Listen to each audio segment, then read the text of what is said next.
Hey everybody, it's Ron from Pick Dawgz, and this is Ron's Rundown. We're going to go over the MLB games scheduled for Monday, August 7th, 2023. Now, if you like what you see, make sure to give this video a big thumbs up and subscribe to our channel. Don't forget to put your baseball picks in the comments section below. And if you're looking for my best bets, including my $19 rundown best bet, you can find those at the premium picks tab at pickdawgz.com.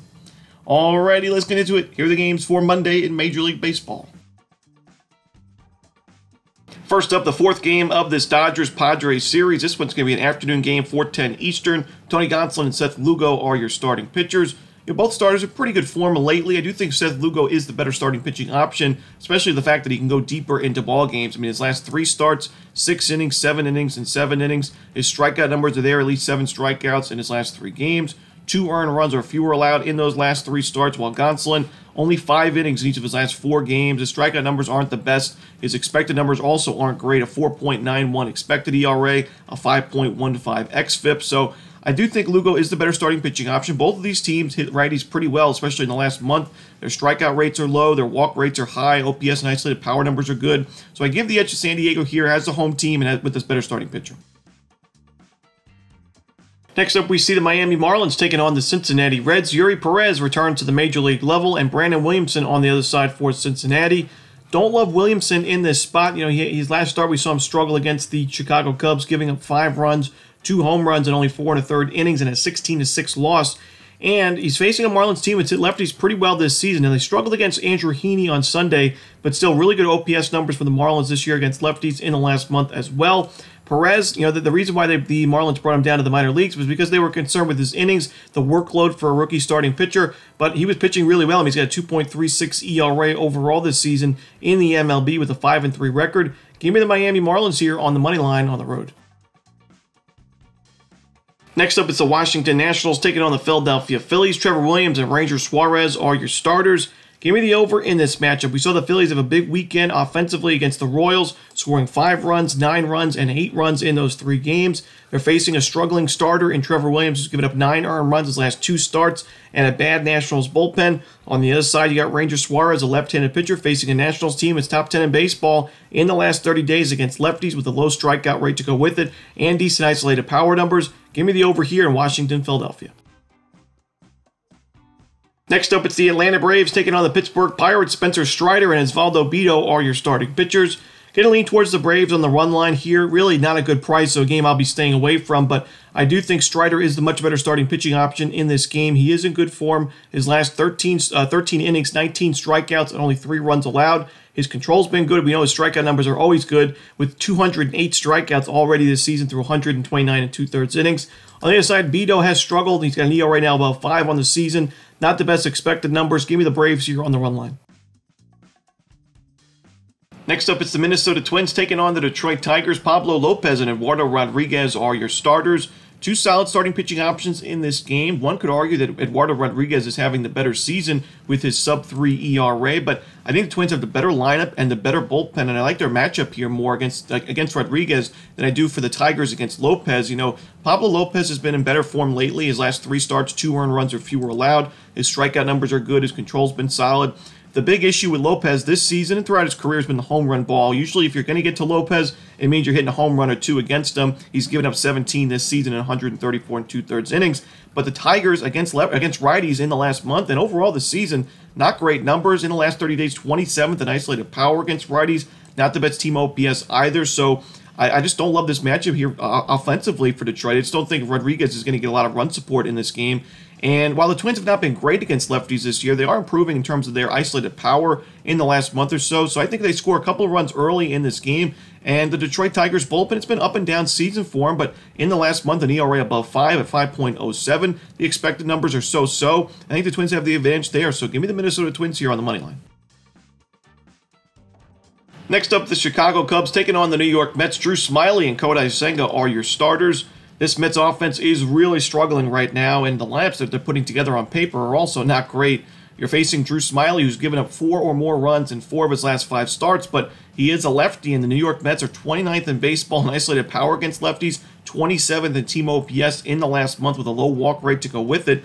I think this could be a bounce back spot, maybe a breakout spot for Smiley after his recent struggles, and at least he's winning games for Chicago as the Cubs are 3-0 in his last 3 starts. He's striking out batters, and his control's been solid. He's given up 1 walk or fewer in each of his last 4 starts. So I think there's a nice bounce back spot for Smiley. Senga's been the best pitcher for this Mets rotation this season. His last game was a little, it wasn't the best against the Royals. He gave up 11 base hits, 5 2/3 innings, but still only 3 runs with 6 strikeouts. We know he's got really good strikeout stuff. He's been able to limit the home run ball recently. This is a tough Cubs lineup as of late, but I think Senga puts together a quality start, keeps us under this total here at Citi Field.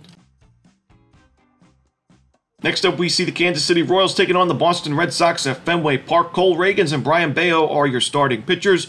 Now, we know arguably the Royals are playing their best baseball of the season right now. We saw them sweep the Twins at Kauffman Stadium, and that was a Twins team that's still fighting for an AL Central crown. We saw them sweep the New York Mets. They were competitive in Philadelphia offensively in that Phillies series, and now they go to Fenway Park here. I like this matchup for him. I mean, Cole Ragans, his first 2 starts as a Royal, 11 innings, only 1 run allowed, 11 strikeouts, good control, no home runs allowed. He's facing a Red Sox team that's been great against righties recently, but against lefties, right around league average in team OPS, a little bit below league average in isolated power, with a low walk rate to go with it. I think Ragans pitches well. He's got decent expected numbers right now. I like his outing here. And Brian Bayo, we talk about it in the last couple of starts for him. I would consider Bayo a ground ball specialist, a pitch to contact guy that can mix in a few missed bats here and there. But recently, Bayo's been giving up a lot of sharp contact. He's given up at least 1 home run in each of his last 5 starts. We know the Royals' offense is really improving against righties, against lefties. Bayo's given up 3 or more runs in each of his last 4 starts, and he's not really going too deep into ball games anymore. So give me the Kansas City Royals plus the 1.5 runs with the sprinkle on the money line as well. Next up, we see the Colorado Rockies taking on the Milwaukee Brewers. Peter Lambert and Freddie Peralta are your starting pitchers. Now, like many Rocky starting pitchers and relievers, Peter Lambert pitches a lot better on the road than he does at Coors Field. He's got basically an even split with his innings at home and on the road. He's got 24 1/3 innings at home, an 8.14 ERA, and a 3.20 opponent's batting average. 25 1/3 innings on the road, a 2.13 ERA, and a 2.13 opponent's batting average. Facing a Brewers team that offensively against righties in the last month, well below average in isolated power, below league average in team OPS. I think Lambert pitches pretty well in this game for Colorado. Don't love this Rockies bullpen, but it's been improving a little bit as the season continues. And on the other side, we got this Milwaukee Brewers pitching staff that Freddie Peralta facing a Rockies team away from Coors Field. I like the matchup there. Peralta's pitched a lot better at home in his career. His strikeout numbers have been there recently, 20 strikeouts in the last 12 innings of work. Some quality starts recently as well. And the Brewers' bullpen has been one of the better bullpens in baseball the last 30 days, a 2.94 ERA, and the league's best Sierra as well. Give me the under here in Colorado, Milwaukee. Next up, we go to the San Francisco Giants, Los Angeles Angels matchup. Alex Wood and Patrick Sandoval are your starting pitchers. Now, I'm not in love with either of these starting pitching options in this game, but I got to say the Angels hit lefties a lot better than San Francisco does overall this season and in the last 30 days, where the Angels are number 1 in baseball against lefties and isolated power in the last month. San Francisco's 28th there and 29th in team OPS. Sandoval, although his ERA is a little bit higher at home than on the road this season, I like the fact that his control's been a lot better at home, where he's given up 33 walks in 55 2/3 innings on the road, only 12 walks in 47 1/3 innings at home, and his last 4 home starts, 3 walks or fewer in all 4 of those games. So I think Sandoval pitches pretty well in this one. I think the Angels get to Alex Wood. I don't love this Angels bullpen, that's for sure, so it may be sweaty in the later innings. Maybe you decide to take the Angels in the first 5, but I'm going to take the Angels in the full game here. San Francisco has been a great team this season, but mostly at Oracle Park. Only a couple games over 500 on the road this year. Give me the Angels on the money line. Next up, we see the Toronto Blue Jays taking on the Cleveland Guardians. Hyun-Jin Ryu and Gavin Williams are your starters. Going to lean towards Toronto in this game. One of the reasons is the Guardians haven't hit lefties very well this season, last year, and in the last 30 days. But another reason is the fact that the Guardians might not have Jose Ramirez in this game. He was not suspended for Sunday's game. He was able to play, but once the MLB reviews the video from the brawl against the White Sox, it's pretty clear that Ramirez is going to get suspended for at least a couple of games, and that could start on Monday. So even if he is playing, I still like the matchup for the Blue Jays. Gavin Williams has pitched well, but this is a very tough Blue Jays lineup. We saw him have a big series in Fenway Park offensively. The bullpen's solid. I do think the Blue Jays take this game, and we're getting them at a pretty good price because they're on the road facing a decent team in Cleveland. Give me the Toronto Blue Jays on the money line. Next up, it's the New York Yankees taking on the Chicago White Sox. We're going to see Garrett Cole and Dylan Cease on the mound in this one.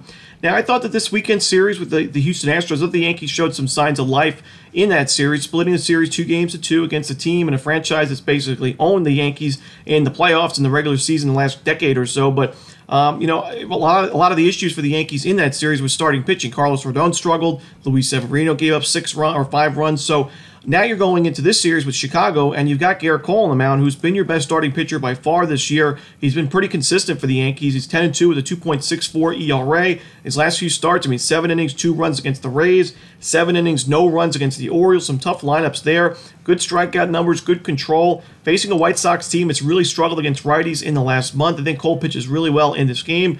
Dylan Cease, we know, is coming off one of his worst starts of his career. His last game against the Rangers, an inning and 2/3 only, with 7 earned runs allowed and a home run with 3 walks to go with it in an 11-1 White Sox loss. The White Sox have lost each of his last 3 games now. Give me the New York Yankees here on the money line and run line on the road.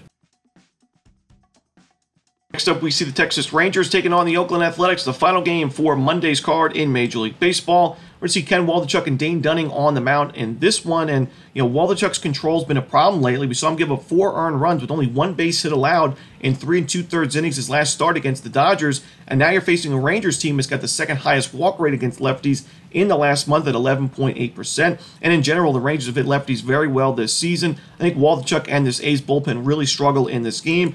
Dane Dunning, he was regressing a little bit for Texas at one point, giving up 8 earned runs across 8 innings against the Dodgers and Padres. But his last start was one of his best of his career against the Chicago White Sox. 7 2/3 innings, only 1 run with 11 strikeouts and an 11-1 Rangers win. I don't think Dunning will be that good, but I think he'll be good enough here for a Rangers win and run line cover. Give me the Rangers laying those 1.5 runs. And that's it. Those are the games for Monday in baseball. Hope you enjoyed this video. If you did, don't forget to hit that like button and subscribe. But don't forget to put your baseball picks in the comments section below. Again, if you're looking for my best bets, you can find those at Pick Dawgz Premium. As always, this is Ron Romanelli. Good luck.